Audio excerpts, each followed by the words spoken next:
Well, it looks like some wind could be playing a factor this week at the Valspar Championship.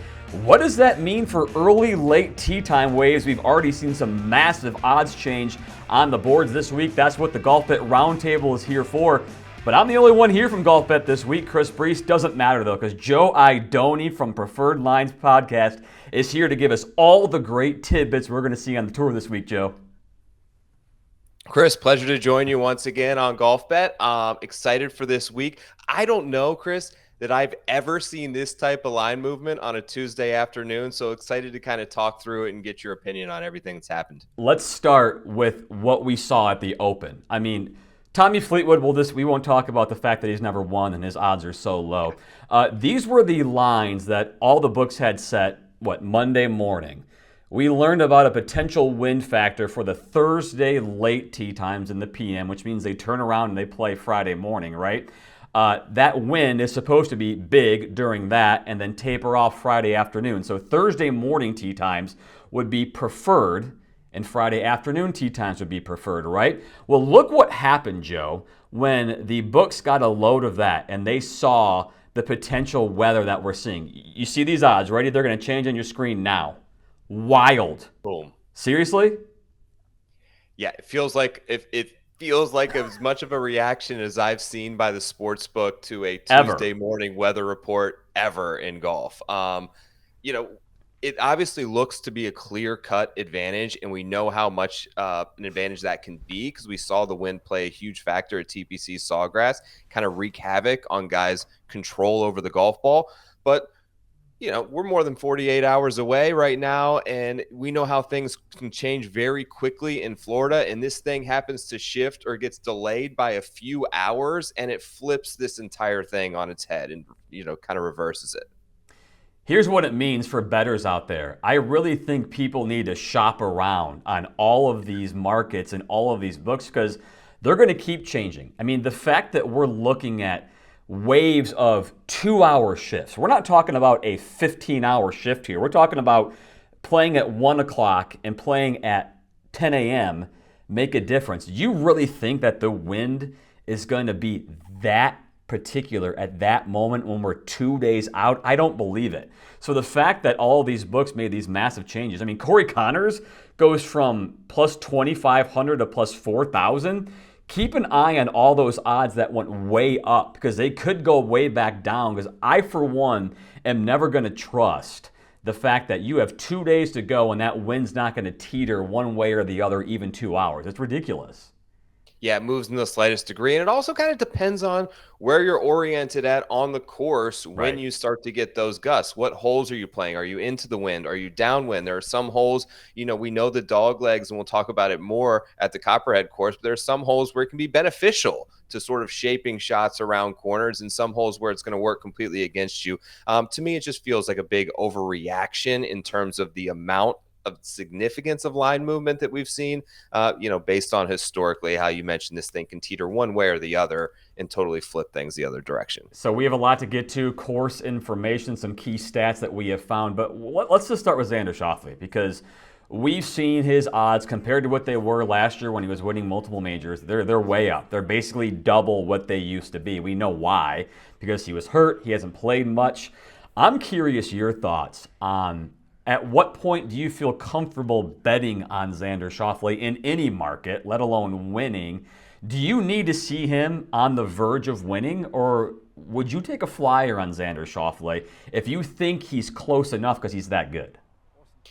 Yeah, for me, particularly when it's injury related, I take a more of a wait and see approach. I just think the amount of, he mentioned in his post-round press conference how he was kind of on a pitch count and how he's going to blow that out of the water at the Players Championship. Looked pretty good in TGL last night for what that's worth as his team advanced to the finals. But yeah, I think it's just rust. I think it's finding a rhythm. I think it's taking that, very important first month and a half off the season where players are coming out of vacation mode and gearing up for, these big events in March and in April, where he had to kind of forego that this year. I think he ultimately does get it back on track sooner rather than later. But in terms from a betting perspective, I'm going to wait and see on Xander. Yeah, and waiting and seeing is probably the smart thing to do. just get this feeling, Joe, that Xander's going to be so ho-hum, so mediocre, and then all of a sudden he's going to win, and somebody's going to be on him at plus 2,200 to get a massive ticket. You're right, man. Look, two-time major champion. We know the upside is there. It's coming with Xander Schauffele. He's such a consistent player. And the thing, even when he's playing his best, is doesn't really have a weakness, right? Off the tee approach, around the green putting. He does it all. He's such a well-rounded player. And I think more than anything, it's just getting these tournament reps under his belt, getting back to a normal, workout and practice regimen, and he'll be back on track soon. It's very easy to look at a narrative this week when we're coming off the players. It's super taxing. Guys may get emotional. They're drained if they're in contention. So what I wanted to do was do a case study of the last couple of years. How players did at the Valspar the following week compared to what they did at the Players' Championship the week before. Because I think you could easily think that, well, a player is going to be exhausted. I want somebody who's rested. I want somebody who necessarily wasn't in the grind of Saturday and Sunday at the Players. But Joe, when I looked up these stats, the last 3 years, players inside the top 5, all 3 of these little boxes are the last 3 years. I didn't see any correlation of guys too tired. I mean, last year, you had 4 out of your 5 guys made the cut. One of them didn't play. In fact, there's only 4 players on this list of 15 who either didn't play at the Players the week before or they missed the cut. Everybody else was in some kind of contention. They played all 4 rounds. So to me, that narrative doesn't exist, which means if you're looking at players this week, don't care if they seem tired about the players last week. Do what you need to do who you think's playing well. You agree? Yeah, I think more than anything, it's not just about the players too. It's been a taxing, like the first 3 legs of the Florida swing, including this week, are probably the toughest 4 tournament stretch in terms of scoring conditions that these guys face all year. Familiarity, getting in a rhythm, much like we just talked about with Schauffele, is obviously beneficial. And you see a lot of these guys, while they aren't finishing high, they're playing all 4 rounds. They're getting those tournament reps in, and then they head across. The one thing that's kind of unique about this course is, while it's in Florida, I don't think it really plays too much like the other 3 Florida courses. I mean, even Malnati, who you have here, T68 at the Players last year, talked about it. I mean, I jotted down his quote, but he was basically, this course is more like Hilton Head. It's tree-lined, thick rough, so it's very un-Florida, end quote from Peter Malnati. So I think drawing too much conclusion from what you've seen at PGA National, what you've seen at Bay Hill, what you've seen at Players Championship could ultimately lead you down maybe potentially a wrong path this week when looking specifically at this golf course. Moral of the story, don't be afraid if your player that you want to pick seems tired, because they're all feeling the exact same way. Joe keeps on talking about the course, and there's a reason why we have him on this week. He's a Florida guy. He knows this place really well. Let's give some tidbits to the viewers, Joe, some inside information of what we're looking at the Copperhead course, how to do your research on what kind of players you're picking this week. What are you eyeing this week specific? What kinds of players?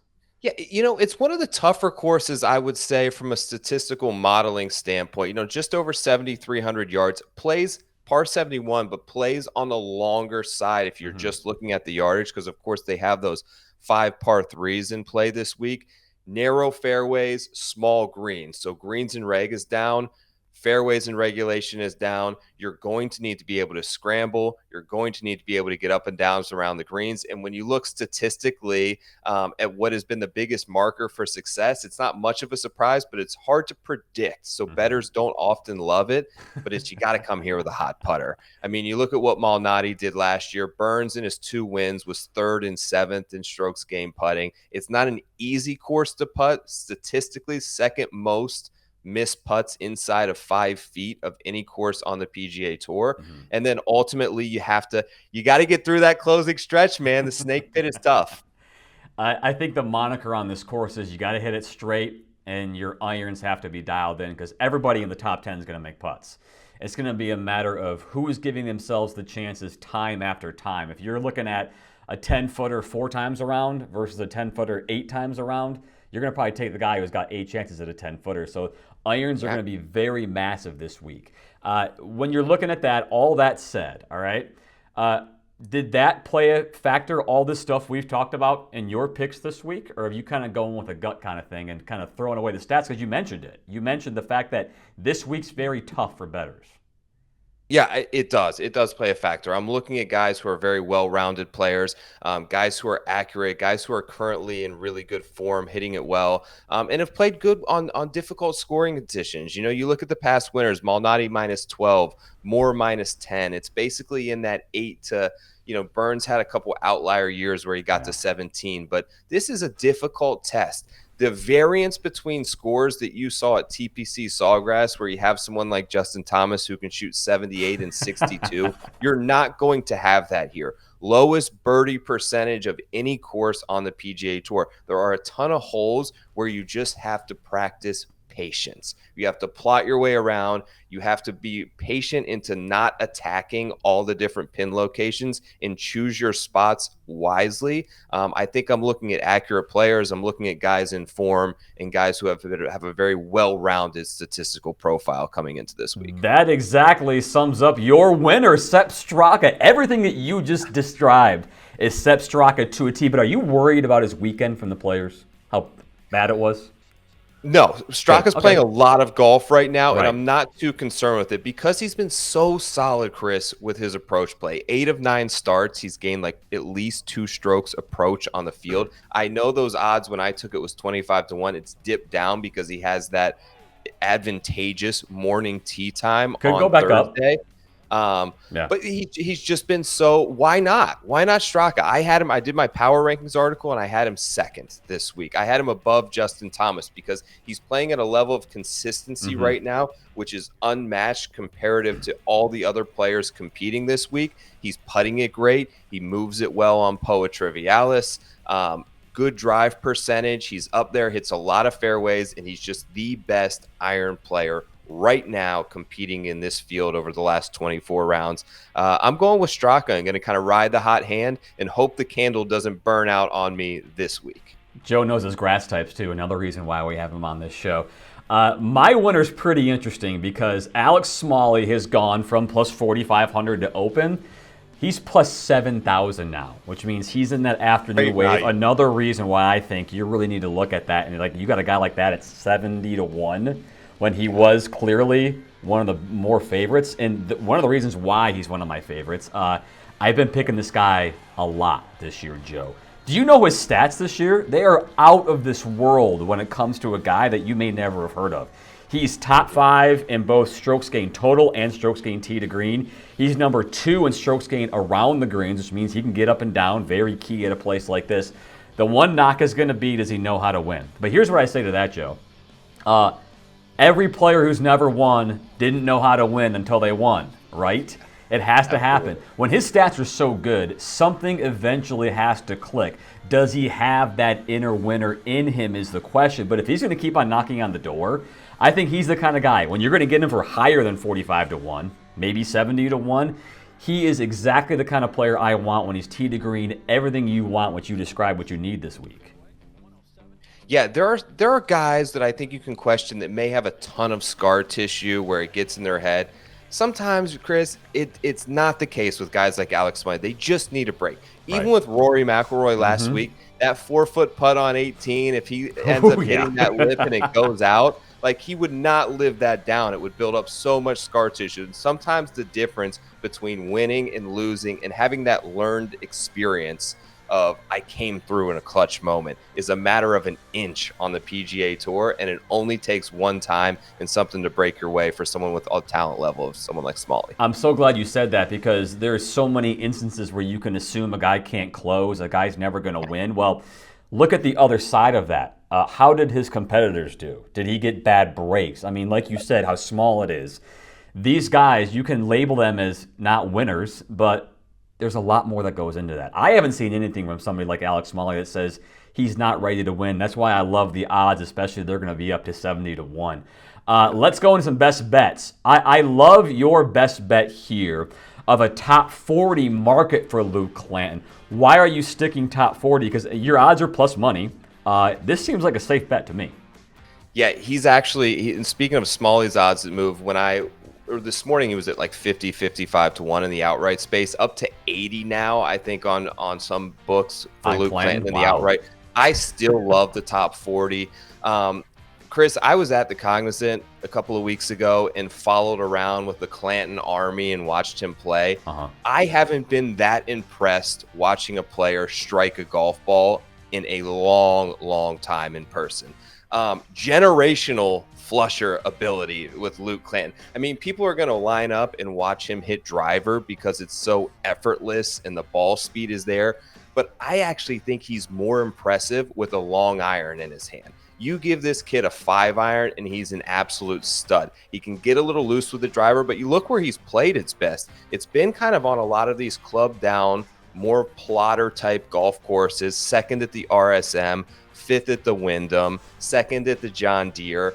He's the number 1 ranked player in the field off the tee over the last 24 rounds. He's number 1 in long distance approach proximity. Obviously, the top amateur in the world. I think he's racked up 2 collegiate wins this season as well, including one last week at the Seminole Intercollegiate. Playing great, tour cards secured. Next thing is go out there and perform. And as you know, these guys seem more ready than ever to step onto the stage of the PGA Tour spotlight and perform right out the gate. Isn't it funny how players get pegged a certain way?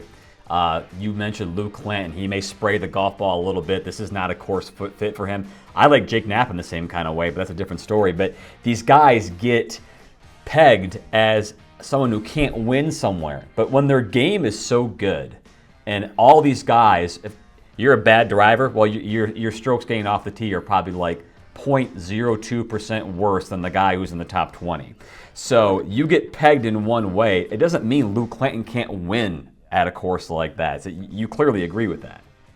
I absolutely agree with that. Look, he's got so much ability. He's ready to perform now. He's comfortable in Florida. And I think that a lot of that pressure, and you felt the moment, right, at the Cognizant with his entire he had 30 family members there. His sister was following him around. She flew in from L.A. That's and pressure. Cousins from Minnesota. Like, he was in tears after earning that card. So you can see why things maybe the weekend lacked a little bit focus. I think this week, all that pressure is kind of off, and it's go out there and perform. And as far as talent and ability, he's one of the top guys in the field. Hey, man, he makes the cut. That top 40 is very, very within a reach. And with this field making the cut with that talent, seems like a very good bet.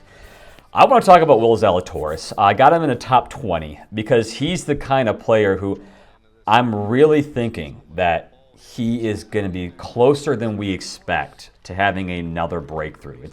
It's crazy to think, despite the injury, massive injury we know, he only has 1 win on the PGA Tour. That injury was a clear reason why there's only 1, and he's still working his way back. What I saw from him this week at the Players, I actually feel like he's in better shape than what his score was saying this week at the Players. And I think he's the kind of player who's got the kind of game to do all this stuff. And he has been playing much better golf, Joe, than people are giving him credit for. Because we expect, Will Zalatoris, he won at the FedEx, so he's got to start winning a bunch of tournaments. He's got to be top 5 every 4 times he plays. And if he's not, he's just another run-of-the-mill, another guy who's a flash in the pan. He's not going to win again. He has the game to be a star player. And I think what we saw in a couple of rounds at the Players, to me, was really indicating that this guy has something and he hasn't lost it. Yeah, and much like we talked about with Schauffele, like, I want to see it before I bet it, especially coming off an injury. But even for a top 20? To see it. We're getting he's sprinkling the little crumbles and leaving us a trail that he's much closer than maybe if you look at the finishing position results would indicate. Over 5 strokes gained on approach at the Players is no joke. Over 4 strokes gained on approach at the Arnold Palmer Invitational is no joke. This guy at one point, maybe 2.5 years ago, felt like he couldn't miss an iron shot, right? It felt like you put him on a difficult golf course on a test that's going to ask you to hit 185 to 200 yard iron shots on repeat close to the pin, and Will Zalatoris was your guy. One of the things that the Copperhead course asked of you this week, and he's finally in a position, I think, where he's getting more and more comfortable with that longer putter. Had a really good week last week at TPC Sawgrass. So, yeah, I think it makes a ton of sense at a number like plus 140 on Zalatoris to just kind of ease himself into that top 20 position. He had 3 good rounds last week. He shot a 78 on Saturday when a lot of guys fell off too because of that wind. He has 1 bad round, a 78, and his T30, it made it seem like it was almost a miscut. And it wasn't even a bad round. No. It was like a bad 5 holes. Exactly. It was on 14, right. He had the 8 on 14. He was what? He was 1 shot off the lead, getting ready to maybe be tied for the lead based on what the other leaders were doing, and all of a sudden you turn around 30 minutes later and he's 4 pages down the leaderboard. I think he's just in better position right now than people think he is. So whether it's this week, top 20 for almost 2-to-1 odds, I really like that. Keep an eye on Will Zalatoris. Anything else you want to add here before we say goodbye? I know you have so many great tidbits. You got a great podcast there on Preferred Lines on YouTube. Keep that up. You're doing a good job. Anyone else you want to talk about? Anything else this week you want to talk about? Anything on the PGA Tour on your mind in general you want to talk about? Yeah, I'll throw out a little bonus play and then kind of pump up some of the stuff that I've done this week. Okay. But another guy that I like in that top 40 market, a guy that has had success here, lost in a playoff to Sam Burns a few years ago, but I'm starting to see crumbles of Davis Riley coming back into a little bit of form. I know he's going to be a popular pick this week. Advantageous, very early morning Thursday tee time for Davis Riley. Been striking it better, looked pretty solid at the Cognizant, 38th, I think, at the Players last week, 6th place in Puerto Rico, has had success here. And this is one of those courses that you've seen guys who have talked about on paper, you show up here and it may look like an easy golf course, but it takes a lot of time to really learn how to get your way around this type of course. Experience matters at a place like the Copperhead course. Understanding where to miss and where you cannot miss is vastly important. He's got 2 great finishes here and starting to show some signs that he's coming back into form. Big outright betting price was like plus 180 to 1 yesterday when I looked at it. So Davis Riley's a long shot. I love my long shots. And then obviously, my podcast is out now. Preferred Lines, recorded last night. That's up on YouTube and Spotify. Appreciate you as always, Chris, for having me on and giving me a shot here on Golf Bet, calling me up to the big leagues. I'm headed to TGL here in a few hours to catch the semis over in the SoFi Center. So big day for me, big month ahead for golf, and I'm thrilled and excited to be a part of it. You mentioned TGL. We have done very little dabbling of the betting world of TGL here at Golf Bet just because it's so new. What's been your impression of what it could be like in a betting sense in the future? It's getting better, and I'm starting to learn different strategies. A lot of the things that came and I walked into the season, I've been to almost every match. A lot of the things I thought were going to be important have not quite been as important. Tonight's going to be a very interesting match because I think these are the 2 best teams. The Bay statistically has been the best team all year long. Atlanta's right behind them in every category. Understanding and utilizing the hammer, as silly as it sounds, is monumental to success. And Atlanta gets it. And when you have a czar and a killer like Patrick Cantlay calling the shots on the hammer, I actually like Atlanta tonight as underdogs. The Bay is going to be out Wyndham Clark, who had to withdraw from the Players, who may be the MVP of the league so far. But I think there is a ton of upside. They're learning, they're getting better, and I think the sports books are starting to understand not only how to handicap it, but how to price out different markets to make it fun for people to enjoy. And I'm going to miss it, man. I think we all are. At 7 p.m. on Tuesday in a couple of weeks, we're going to be like, man, I wish I had some TGL to sweat right now. We might need to make you our beat guy for TGL. What do you think about that? I love that idea. I'm here for it. You got my number. We'll make it happen for season 2.